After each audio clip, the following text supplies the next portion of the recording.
चलिए अब शुरुआत करेंगे आज के तब 10 के दमदार ट्रेड्स की। विदुर में रहेंगे आपके साथ और हमारे साथ इस शो में पिछले शो से आशीष बहेती जी और प्रशांत जी बने हुए हैं। साथ ही रचना जी जुड़ेंगे अपने ट्रेड्स के साथ, रुचित जी भी जुड़ेंगे और मार्केट आउटलुक और इन्वेस्टमेंट थीम पर कंप्लीट सर्कल के मैनेजिंग पार्टनर और CIO गुरमीत चड्ढा से बातचीत होगी। टेक्निकल्स पर कोटक सिक्योरिटीज़ के सहज अग्रवाल होंगे और साथ ही आशीष से जानेंगे कि HCL टेक के नतीजों ने क्यों पूरे IT सेक्टर का मूड बिगाड़ा।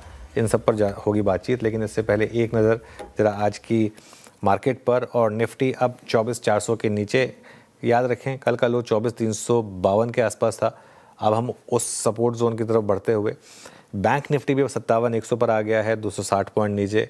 मिड कैप में भी जो तेज़ी थी अब वो थोड़ी सी कम हुई है, इंडेक्स रेड में आया। एडवांस डिक्लाइन हालांकि अभी भी एडवांसेस के फेवर में, लेकिन वो गैप बहुत जल्दी कम हुआ है। जो 2:1 का गैप था वो क्रंच हुआ है। अब ऑलमोस्ट जो लाइनें हैं वो एक दूसरे को टच करने की तैयारी कर रही हैं। स्टॉक्स की जहाँ तक बात है, क्लियरली बार बार नजरें जा रही हैं नेस्ले पर। फिर से आज निफ्टी का और F&O का टॉप गेनर 2.5% ऊपर। आज कल 8% चलने के बाद 3% हो गया अब तो ये मूव, ज़बरदस्त।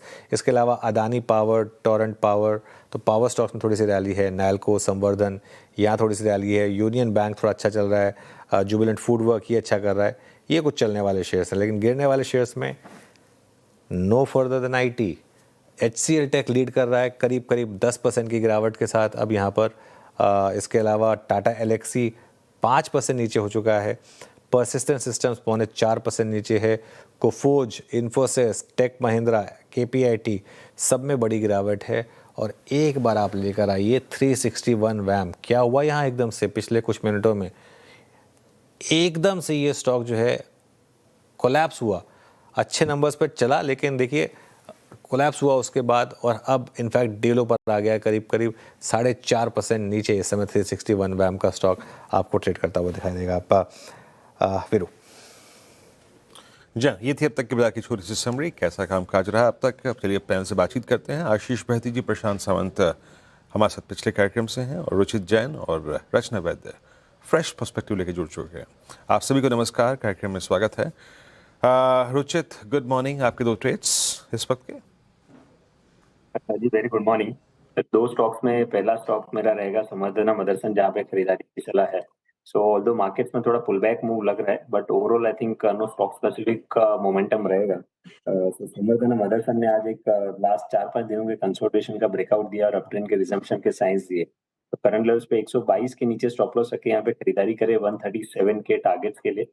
और शुगर स्टॉक्स में हमें काफी अच्छा मोमेंटम पॉजिटिव साइड लग रहा है कि नियर टर्म में रहेगा, जिसमें बलरामपुर चीनी टेक्निकली काफी स्ट्रॉन्ग लग रहा है। रिसेंटली अपने 50 दिन के मूविंग एवरेज के आसपास कंसोलिडेशन पूरा हुआ है और उसका ब्रेकआउट हमने बलरामपुर चीनी में आते हुए देखा है। आज भी आप देखेंगे तो इंस्पाइट ऑफ ब्रॉडर मार्केट्स में थोड़ा पुल बैक है, बट ये स्टॉक एक अच्छे मोमेंटम बता रहा है। सो बलरामपुर चीनी करंट लेवल्स पे 508 के नीचे स्टॉप लॉस रख के खरीदारी करे 538 के टारगेट्स के लिए। ओके रचना जी, गुड मॉर्निंग। रचना जी, आपकी दो ट्रेड्स। जी गुड मॉर्निंग। और मेरी दो ट्रेड्स में एक रहेगी CDSL, जिसको हम शॉर्ट साइड पे प्ले करेंगे। 1346 पे है इसके फ्यूचर्स। हम इसमें ऐसे लगाएंगे 1360 का। 15 रुपए के एसएल के साथ इसको शॉर्ट करेंगे फॉर अ टारगेट ऑफ 1300 रुपए। और सेकेंड ट्रेड मेरी रहेगी that will be JSW steel. इसके भी फ्यूचर्स को हम शॉर्ट करेंगे 1268 पे। एसएल लगाएंगे 1275 पे, माने 7 रुपीज का। और डाउन साइड पे हमारा टारगेट रहेगा 1255 and even 1245। Okay, JSW steel sell trade आपका। प्रशांत, आपके दो ट्रेड्स क्या रहेंगे? तो वीरू जी, मेरा फर्स्ट पिक होगा जाइडस लाइफ। यहाँ पे एक अच्छी रैली के बाद एक नॉर्मल डिप्स आया हुआ, मैं ये डिप को बाय करना चाहूंगा। करीबन 928 प्राइस चल रही है। मेरा स्टॉप लॉस होगा 918 916 के जोन में। यहाँ से मैं 950 950 तक के टारगेट्स एक्सपेक्ट कर रहा हूँ। मेरी फर्स्ट पिक होगी। नेक्स्ट पिक FMCG में से डाबर होगी। ये होगी करीबन 456 456 के आसपास स्पॉट ट्रेड करा है। मेरा यहाँ पे जो स्टॉप लॉस होगा वो होगा 450 के 1-2 पॉइंट नीचे 448। जो टारगेट में एक्सपेक्ट कर रहा हूँ होगा 470 से लेके 475 470 475। ओके चलिए, अब आशीष बहेती जी की ट्रेड्स बाकी हैं। आशीष जी बताइए आपकी दो ट्रेड। जी अनुज जी, पहला जो ट्रेड रहेगा वो टाटा मोटर्स पैसेंजर व्हीकल पे रहेगा। यहाँ पे खरीदारी की जा सकती है। 354 का स्टॉप लॉस लगाकर पोजीशन बनाने की सलाह है। 300 और 375 तक के टारगेट के लिए। दूसरा जो स्टॉक रहेगा वो टीसीएस में शॉर्ट कॉल रहेगा। यहाँ पे हमें लग रहा है कि गिरावट बढ़ते हुए देखने को मिल रही है और यहाँ पे सेलिंग की जा सकती है। जो स्टॉप लॉस इसमें मेंटेन करना है वो है 2600 के करीब का एक एसएल मेंटेन करे। 2600 और नीचे में जो टारगेट रहेंगे वो 2520 और 2450 तक के भी लेवल्स इसमें देखे जा सकते हैं। टीसीएस पे आपका ये व्यू। इस बीच एक चीज़ जो बाजार को फिर भी अगर आप देखें थोड़ा सपोर्ट कर रही है, दैट्स निफ्टी एफएमसीजी। नेस्ले 2.5% ऊपर। उसके बाद अगर आप देखें तो अब एचयूएल ने एक ताबड़तोड़ एक मूव जनरेट किया। जरा एचयूएल का इंट्राडे चार्ट रखिएगा, इट्स 2350। और अभी अभी अगर आप देखें इसी बीच जब हमने इस कार्यक्रम की शुरुआत करी, इसने डे हाई क्रिएट किया 0.2% ऊपर। और आज हेल्थ केयर स्पेस में हॉस्पिटल स्टॉक्स की कैटेगरी में आज फोर्टिस हेल्थ केयर अच्छा कर रहा है। एक बार रचना जी फोर्टिस को देखिएगा 926 पे, इसने भी एक बड़ा सफर तय किया इस पूरे महीने में। एक smart recovery all the way from I think 770 to 925। अभी क्या सेंस बन रहा है आपका इस स्टॉक पे? जी, यहाँ पे है मोमेंटम और ट्रेंड काफी क्लियर है। कल के लास्ट आवर में थोड़ा इसने पुल बैक भी दिया था, तो आज थोड़ी सेफर एंट्री मिली हुई है। और जब तक अभी ये 910 के ऊपर बना रहेगा तब तक चांसेस है कि ये आने वाले 2 to 4 डेज में हमें 945 एंड 950 तक टच करता हुआ दिखाई दे। ओके, मीनवाइल 200 पॉइंट निफ्टी नीचे हो चुका है अब 24,380 पर। और देखिए अब इंक्रीमेंटल वीकनेस जो मार्केट की है ना, वो बैंक निफ्टी की वजह से आ रही है। निफ्टी आईटी तो खैर सुबह से ही नीचे है, लेकिन थोड़ी सी अब और जो वीकनेस है वो निफ्टी बैंक की वजह से भी आई है। और उसमें इन पर्टिकुलर वीकनेस है आईसीआईसीआई बैंक की वजह से, करीब करीब 1.5% नीचे आईसीआईसीआई बैंक का। लेकिन लेट्स गेट बैक टू जो किसी कहते हैं ना बिग स्टोरी। आज की बिग स्टोरी है आईटी। और एक डिज़ास्टर आया आज। डिज़ास्टर कहना आई थिंक गलत नहीं होगा।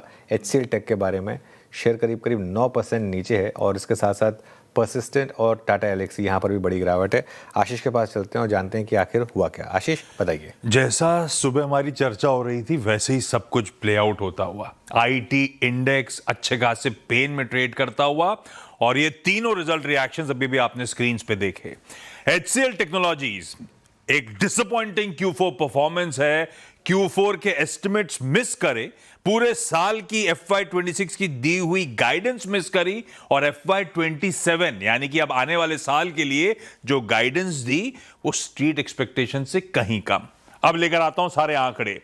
Q4 में आय कांस्टेंट करेंसी में एक्सपेक्टेड था कमजोर होगी, 1% गिरेगी, 3.3% का डिक्लाइन है। 3.25% क्यू ऑन क्यू आय गिरी। ये कह रहे हैं टॉप यूएस टेलकोज ने बजट कट करे और सैप के प्रोजेक्ट कैंसिलेशंस हुए थे, इसीलिए हमें इस तरह का दबाव देखना पड़ा।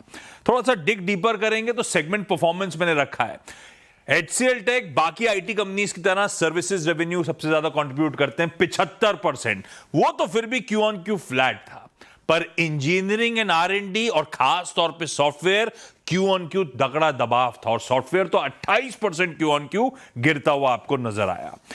हुआ क्या, इस खराब Q4 के चलते पूरे साल की कांस्टेंट करेंसी आय में उछाल रही 3.9% और इन्होंने गाइड क्या करा था 4 से 4.5%, यानी कि पूरे साल की गाइडेंस मिस करती हुई कंपनी नजर आएगी। मार्जिन्स 210 बेसिस पॉइंट्स गिरे, स्ट्रीट एक्सपेक्टेशन सिर्फ 100 बेसिस पॉइंट्स गिरने की बात हुई थी। तो एक तो ग्रोथ नदारत थी, बल्कि डी ग्रोथ का क्वार्टर था, ऊपर से सिग्निफिकेंट मार्जिन कॉन्ट्रैक्शन हुए। अगले साल की गाइडेंस FY27 दो ही कंपनी देती है, इन्फोसिस और एचसीएल टेक, तो क्लैरिटी आती है 1 से 4% पूरे साल में कांस्टेंट करेंसी आय में उछाल की बात, जबकि एनालिस्ट क्या मान रहे थे 3 से 6% की बात करेंगे। छोटा तबका यह भी कह रहा था कंजर्वेटिवली शुरुआत करेंगे तो 2 से 5% की बात करेंगे। ये लीजिए, सबके एक्सपेक्टेशंस को मिस करते हुए केवल 1 से 4% की बात करी है।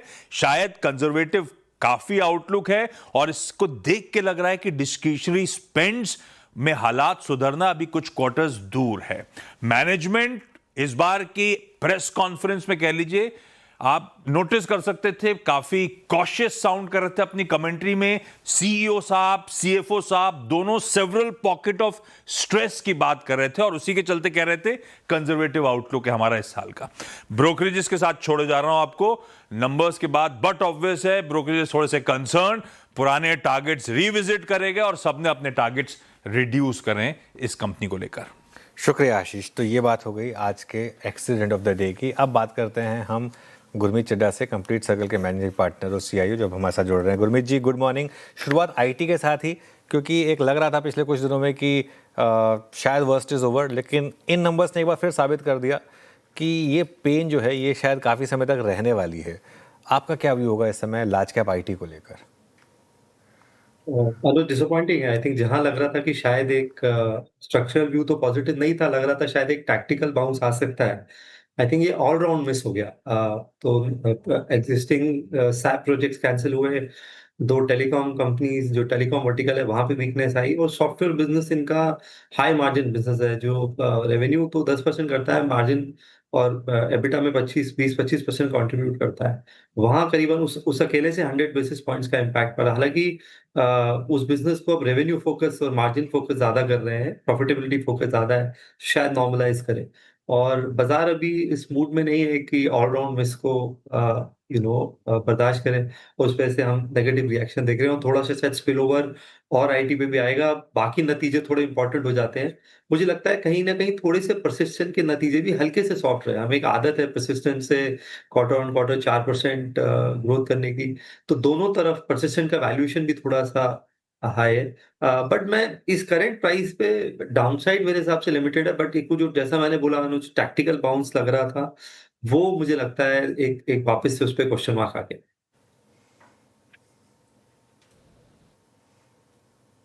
तो ये आईटी पे गुरमीत जी की टिप्पणी। लेकिन गुरमीत जी पैरेलली, ठीक इसी के पैरेलली जो कल नेस्ले ने नंबर्स दी, उसके बाद जो नेस्ले पे रिएक्शन है और पूरा जो निफ्टी एफएमसीजी जिस तरीके से लोअर ट्रैजेक्टरी से इमर्ज हुआ है, इस पर आपकी रीडिंग क्या है? कल आप जब बैठे होंगे आपने नंबर्स को देखा होगा, आप शायद सबके एक्सपेक्टेशन से परे रहे, ये नंबर ऊपर रहे। आपका टेक इस पर, और क्या इंटरेस्ट जनरेट हो रहा है आपका इस स्पेस में?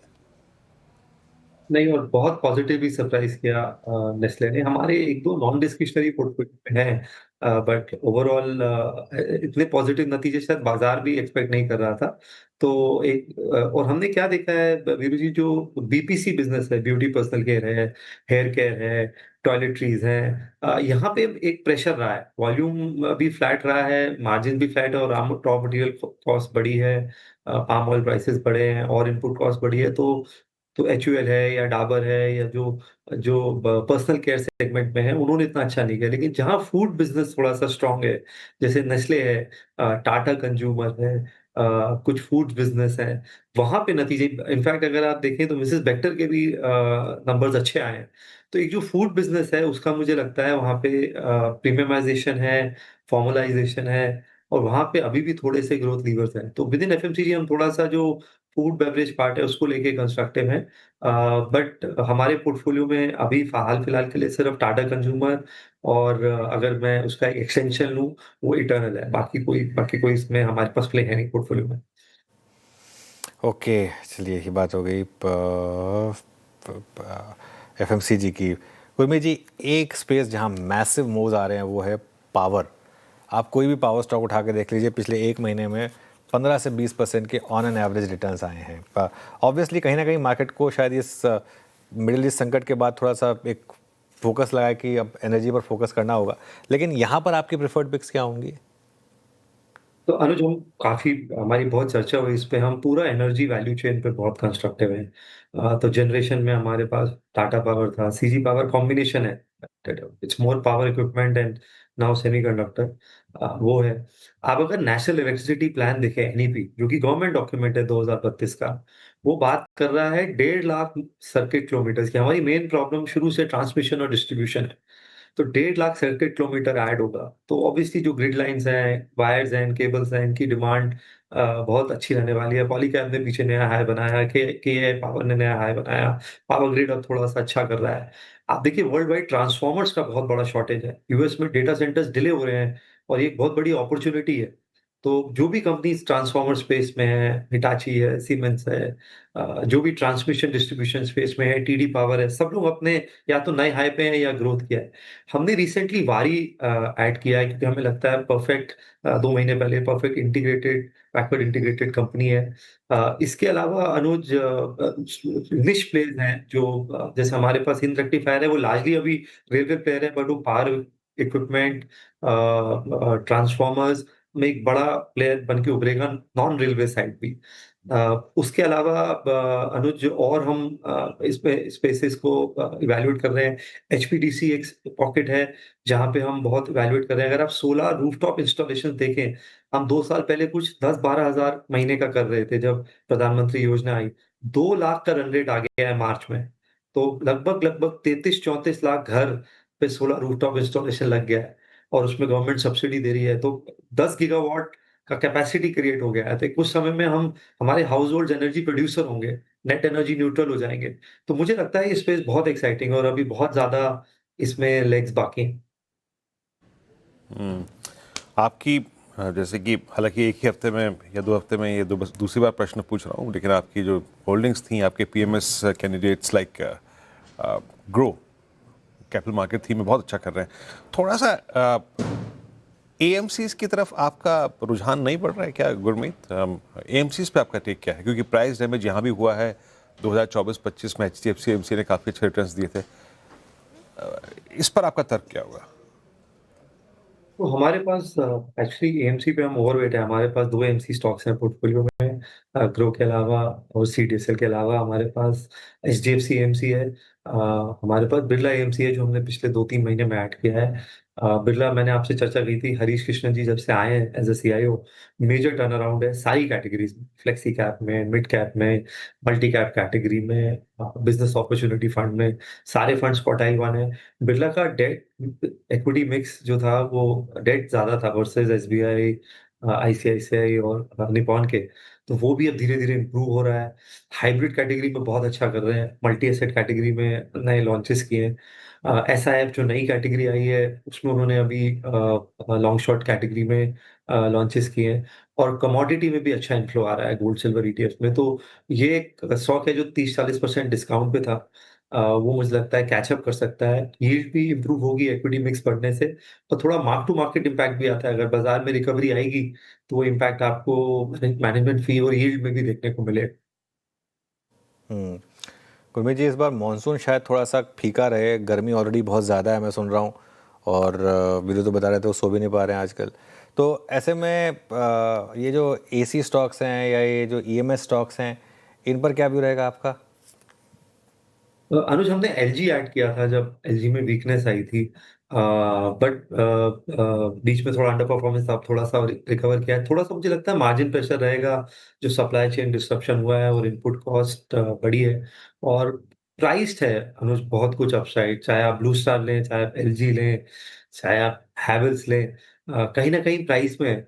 बट ओईएम्स में जो ईएमएस प्लेयर्स हैं, पीजी इलेक्ट्रोप्लास्ट है या एम्बर है, यहाँ पे ग्रोथ रेट ज्यादा है और अपॉर्चुनिटी थोड़ी स्ट्रक्चरल है, बट वैल्यूएशन कंफर्ट अनुज वहां भी नहीं है। तो हम जो ईएमएस स्पेस है उसमें हम डिक्सन हमारे पास ऑलरेडी है। हम पीजी इलेक्ट्रोप्लास्ट, सिरमा, सायन, डीएलएम भी हमारे रेडार में है। और हम अगर कोई वीकनेस आती है तो जरूर इसमें ऐड करना चाहेंगे, क्योंकि यहाँ पे ग्रोथ रेट 30-35% है और बाजार हाई ग्रोथ को रिवॉर्ड कर रहा है, जो हमने अभी क्वार्टरली नतीजों में भी देखा। अच्छा गुरमीत, होटल्स में या फिर हॉस्पिटल्स में या फिर कुछ और थीम्स जिनकी बहुत स्ट्रॉन्ग प्रेजेंस होती है मिड कैप में, फॉर इंस्टेंस लॉजिस्टिक, कॉनकॉर या फिर डिलीवरी, यहाँ पे कुछ एडिशंस आपके? नहीं, हमारे पास इंडियन होटल्स की बस पुरानी होल्डिंग है मेरी। उसके अलावा हॉस्पिटैलिटी में तो नहीं है, पर हमने एक वासाई कंजम्पशन अभी रिसेंटली शुरू किया है ऐड करना स्मॉल कैप स्पेस में। राज रतन वायर जो बीट बनाता है टायर के लिए, ऑटो डिमांड बहुत अच्छी है। अगर आप कल के नतीजे देखें तो वॉल्यूम ग्रोथ आई है, पर मार्जिन प्रेशर आया है। वो उन्होंने गाइड भी किया था कि मार्जिन प्रेशर आएगा मिडिल ईस्ट की वजह से, और इनका चेन्नई प्लांट कैपेसिटी बढ़ती जा रही है, फुली कमर्शियल हो जाएगा। चेन्नई में सारे ओईएम्स है, तो उससे लॉजिस्टिक कॉस्ट भी बढ़ेगा। जो थाईलैंड यूनिट था जो काफी इम्पैक्ट हुआ था कोविड की वजह से, चाइना की डंपिंग से, वो भी स्टेबलाइज कर गया है पूरी तरह, मार्केट शेयर गेन किया है। और प्राइस हाइक करके मार्जिन प्रेशर को इम्प्रूव करेंगे, पास ऑन करेंगे इनपुट कॉस्ट। तो ये अच्छा लग रहा है हमें, क्योंकि ओवरऑल ऑटो डिमांड भी जो है वो रिजिलिएंट है और वैल्यूएशन बहुत रीजनेबल हो गए हैं। स्टॉक में अगर आप पीक से देखेंगे 3-4 साल में, तो करीबन 60-70% का correction. Okay. Meanwhile HCL tech में अब वो सर्किट लग गया है। मुझे सुबह थोड़ा सा ब्रवाडो लग रहा था कि 6% नीचे खुल रहा था, कोई मतलब नहीं था उसका होने का। अब एफएनओ में 10% का फ्रीज लग चुका है। कैश में भी मोर लेस आई थिंक हम जा ही रहे हैं उस तरफ। एक बार गैप देखिए आप जरा कैश और फ्यूचर्स का, और बहुत इंटरेस्टिंग है ये। 1302 पर कैश है, लेकिन फ्यूचर में सर्किट लग चुका है 10% का।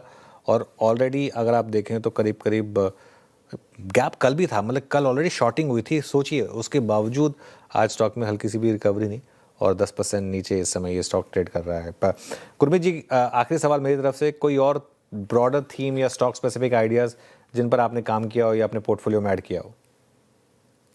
तो अनुज, जैसे बताया, स्मॉल कैप में एक ये एडिशन किया है। संधार टेक्नोलॉजी में थोड़ा सा वेट बढ़ा है। हम ऑटो में, एंसिलरीज में थोड़ा सा वेट बढ़ा रहे हैं।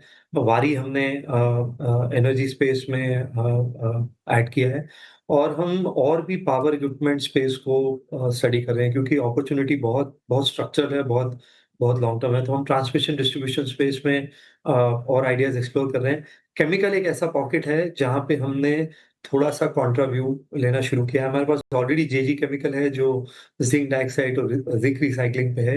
हम और भी पॉकेट स्टडी कर रहे हैं। इसमें थोड़ा पेशेंस लगेगा, शायद 1 क्वार्टर 2 क्वार्टर का पेशेंस लगेगा, बट रिस्क रिवॉर्ड अनुज बहुत अच्छा है। ओके, रिस्क रिवॉर्ड यहाँ पर बहुत अच्छा है। पर एक बार ज़रा मिड कैप इंडेक्स देखें, 1.14:1 यहाँ पर एडवांस डिक्लाइन इस समय है। पर एक आखिरी सवाल, ये ट्रैवल हॉस्पिटैलिटी इस स्पेस में हमने ब्रूटल करेक्शन देखा। इंडिगो आपका फेवरेट स्टॉक काफ़ी नीचे आ चुका है अब। क्या आप ऐड कर रहे हैं इस समय इन स्टॉक्स में? नहीं अनुज, जब तक ऑयल स्टेबलाइज नहीं होता है, क्योंकि हाँ, इतने वेरिएबल्स हैं ट्रैवल को लेके, ऑयल प्राइसेस को लेके, जेट फ्यूल प्राइसेस की शॉर्टेज को लेके, बहुत अनसर्टेनिटी है।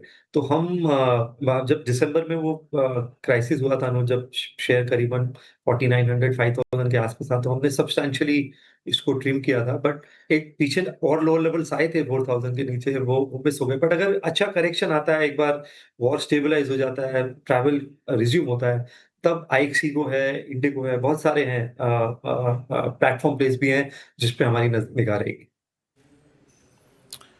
गुरमीत, बहुत बहुत शुक्रिया, आप इस कार्यक्रम में शामिल हुए सेक्टर्स पे और अपनी पीएमएस की प्लेसमेंट पर आपने चर्चा की हमारे साथ। क्या क्या आपने पिक किया है, क्या अवॉइड किया, बहुत बहुत शुक्रिया। सहज अग्रवाल कोटक सिक्योरिटी से जुड़ चुके हैं इस बीच हमारे साथ। सहज, गुड मॉर्निंग, कार्यक्रम में स्वागत है। आज प्रेशर में है मार्केट, आईटी लीड करता है इस प्रेशर को और एचसीएल टेक्नोलॉजीज कल्प्रिट। अभी आपके ट्रेड व्यू में क्या क्या है इस वक्त? जी, सबसे पहले ब्रॉडर मार्केट पे मुझे लग रहा है मार्केट थोड़ा एक रेंज में रह सकता है, 24,100 24,600।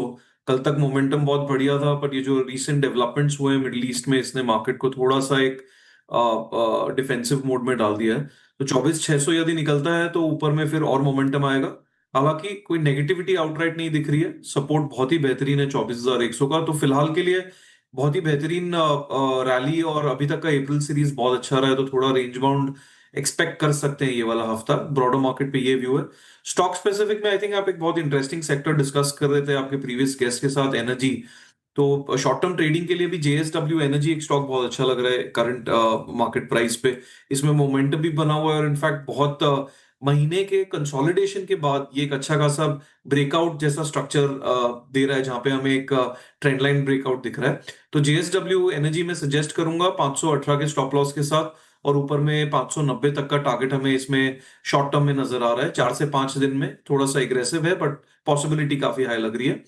और दूसरा स्टॉक जो इंटरेस्टिंग लग रहा है वो एक कोचिन शिपयार्ड। यहाँ पे भी अगेन हमें एक ट्रेंड लाइन ब्रेकआउट ही दिख रहा है टेक्निकल पैरामीटर्स के बेसिस पे। 1570-80 के आसपास ये स्टॉक चल रहा है। 1530 का स्टॉप लॉस रखिए, 1650 तक का टारगेट। तो दो मार्केट रेंज बाउंड है, स्टॉक स्पेसिफिक अपॉर्चुनिटीज में एक्शन रहने की उम्मीद फिलहाल बरकरार है। ओके, चलिए, तो दो स्टॉक स्पेसिफिक आइडियाज़ हो गए। सच, गुड मॉर्निंग, कोई शॉर्ट आइडिया भी है क्या? और आईटी में कोई स्टॉक है जो आप देख रहे हैं शॉर्ट करने के लिए? जी इनफैक्ट अनुज जी आईटी पे एक व्यू मेरा रहा है कि उसका जो स्ट्रक्चर है वो थोड़ा सा आई थिंक टाइम कंसोलिडेशन वाला हो गया है। अब इसका कारण क्या है, एआई डिसरप्शन बोल सकते हैं या जो अभी ओवरऑल जियोपॉलिटिकल सिचुएशन चल रही है, मतलब they could be multiple parameters. तो फिलहाल के लिए मेरा यही स्टैंड है और हम क्लाइंट्स को भी यही सजेस्ट कर रहे हैं। दो आईटी में वैल्यू दिख रहा है बट क्योंकि यहाँ पे मोमेंटम नहीं है, इसके लिए आपको बहुत ही सिलेक्टिव बाइंग करके लॉन्ग टर्म पर्सपेक्टिव से होल्ड करना है। ट्रेडिंग में क्या है ना, 2 दिन मूवमेंट आता है फिर वापस स्टॉक बैठ जाते हैं। तो ट्रेडिंग का व्यू इस सेक्टर के लिए फिलहाल हम नहीं ले रहे हैं ज्यादा। Non aggressive value based accumulation करना है, इसमें भी बहुत ही सिलेक्ट स्टॉक्स पे ध्यान देना है। ये हमारी इन्वेस्टर्स के लिए फिलहाल के लिए राय है। सहज, डिफेंस में मूव अच्छा आ रहे थे, पावर एफएमसीजी कल से बहुत अच्छा चला मूव कर रहा है।